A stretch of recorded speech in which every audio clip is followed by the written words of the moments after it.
হিলিতে এবার বড় চমক। দক্ষিণ দিনাজপুর জেলার ধলপাড়া পঞ্চায়েতের চকমোহন গ্রাম সংসদ থেকে পঞ্চায়েত নির্বাচনে তৃণমূলের প্রার্থী হয়েছেন চুমকি ঘোষ। বয়স মাত্র 23 বছর। বলাই যায় তরুণী হিলি থানার কনিষ্ঠ প্রার্থী। তবে রাজনীতির পাশাপাশি পড়াশোনা চালিয়ে যাচ্ছেন তিনি। চকমোহনের প্রার্থী চুমকি ঘোষকে নিয়ে এলাকায় রীতিমতো আলোড়ন পড়ে গিয়েছে। শারীরিক প্রতিবন্ধকতার জন্য তরুণীর উচ্চতা মেরে কেটে 2 ফুট। শারীরিক প্রতিবন্ধকতাও রয়েছে। এসবের মধ্যে ভোটে দাঁড়িয়ে সমাজ সেবায় ব্রতী হতে চাইছে বিশেষভাবে সক্ষম এই তরুণী। উচ্চতা মেরে কেটে 2 ফুট, দোষর শারীরিক প্রতিবন্ধকতা, বয়সে কনিষ্ঠ। দৈত্য রাজনৈতিক সচেতন সমাজে যেন ছক ভাঙার লড়াইয়ে নেমেছে চুমকি ঘোষ। দক্ষিণ দিনাজপুর জেলার ধলপাড়া পঞ্চায়েতের চকমোহন গ্রাম সংসদ থেকে পঞ্চায়েত নির্বাচনে তৃণমূলের প্রার্থী হয়েছেন চুমকি ঘোষ। 23 বছর বয়সী এই তরুণী হিলি থানার কনিষ্ঠ প্রার্থী। হিলি গভর্নমেন্ট কলেজের শেষ বর্ষের ছাত্রী চুমকি ঘোষ। বাবা চঞ্চল ঘোষ হাটির ছোট ব্যবসায়ী। সংসারের দায়িত্ব মা চিত্রা ঘোষের কাঁধে।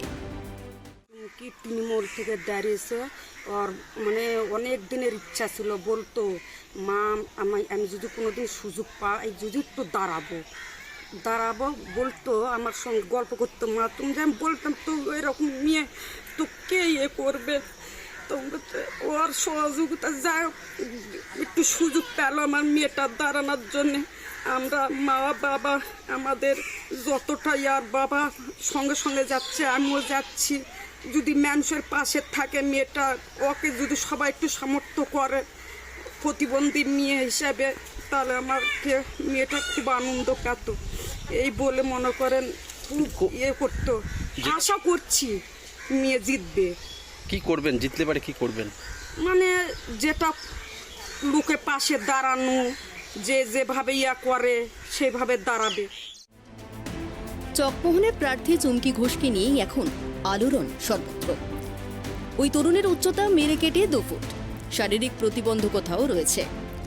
সেই সবকে জয় করে চলছে পঠন পাঠন, কিছু করার তাগিদে চলছে চাকরির খোঁজ। এসবের মধ্যে থেকে ভোটে দাঁড়িয়ে সমাজ সেবায় ব্রতী হতে চাইছে বিশেষভাবে সক্ষম এই তরুণী।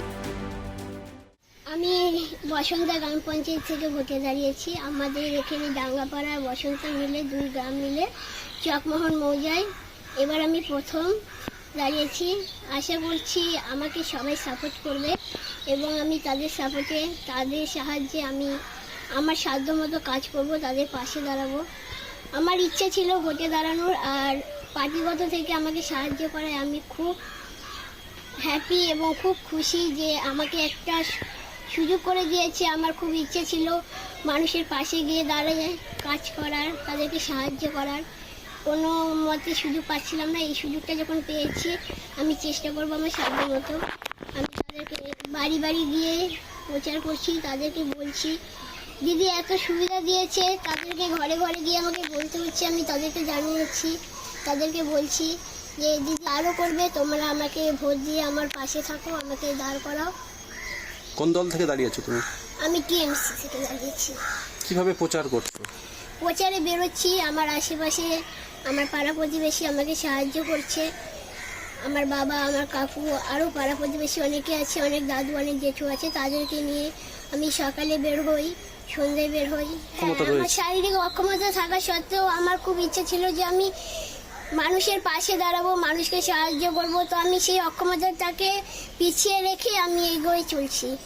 আমি সেই সব দেখি না, আমি চাইছি যাতে মানুষকে আমি সাহায্য করতে পারি।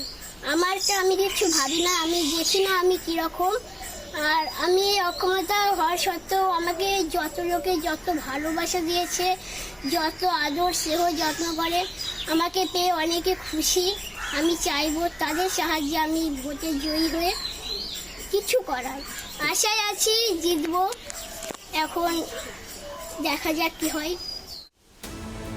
প্রতিদিন সকালে রুটিন করে দলীয় কর্মীদের নিয়ে ভোট প্রচারে বেরিয়ে পড়েছেন চুমকি। দুপুরে বিশ্রাম নিয়ে ফের বিকেলে প্রচারে বেরোচ্ছেন ওই তরুণী। পরিবারের তরফে সবসময় পাশে পাচ্ছেন মা বাবাদের। নির্বাচনী প্রচারে ব্যস্ত হয়ে পড়তেই পঠন পাঠনে প্রভাব পড়ছে। তবুও সময় করে পড়তে বসে খাতার পাতায় প্রচারের রণকৌশল ঠিক করছে চুমকি। আশা করি কেউ ভালোই কাজ করবে রাজনৈতিক দিক থেকে। আপনাদের সমর্থন থাকবে ওর প্রতি? হ্যাঁ, থাকবে, অবশ্যই অবশ্যই। চুমকি ঘোষকে প্রার্থী করেছে, এটা আমরা আশা করছি যে ও এখানে বিপুল ভোটে জিতবে। সেই কারণে আমরা পার্টি থেকে এটা আমাদের উপরে যারা আছে তারা একদিন আলোচনা করে বসার পর তাকে প্রার্থী করা হয়। তো আমরা আশা রাখছি সে বিপুল ভোটে জিতবে, আর আমাদের যত সহযোগিতা আছে আমরা তাকে করব। আর সব রকম দিক থেকে ও তো শারীরিকভাবে কিছুটা সমস্যায় রয়েছে, তো আপনারা দলের তরফ থেকে কীভাবে হেল্প করছেন ওর পাশে? আমরা দলের তরফ থেকে সব রকমভাবে হেল্প করছি ওকে, সব দিক থেকে। প্রচার কিভাবে করছে? প্রচার আমরা সবাই করছি, প্রচারে সবাই বেরোচ্ছি। ও নিজে করছে, ও গ্রামে থেকে করছে, আমরা সবাই করছি। আমাদের চকমোহনের সব কর্মীরা আছে, সক্রিয় কর্মী আমাদের, তারা প্রচার করছে। দল যোগ্য অবশ্যই মনে করেছে, সেই জন্য তাকে প্রার্থী করেছে। দলের যোগ্য না মনে করে তাহলে তো প্রার্থী করতো না। দল যোগ্য মনে করেছে বলে তাকে প্রার্থী করা হয়েছে, আর আমরা আশা রাখছি সে বিপুল ভোটে জয়ী হবে। রাজনৈতিক মহলের মধ্যে নির্বাচনের সব দলই যেখানে প্রার্থী পদ নিয়ে বিশৃঙ্খলা, জেতা হারা নিয়ে পাটিগণিতের রমরমা, সেখানে বিশেষভাবে সক্ষম তরুণীকে প্রার্থী করা সমাজে বিশেষ সচেতনতার বার্তা দেবে। দক্ষিণ দিনাজপুর বালুরঘাট থেকে সন্তু দাসের রিপোর্ট, ট্রাইব টিভি।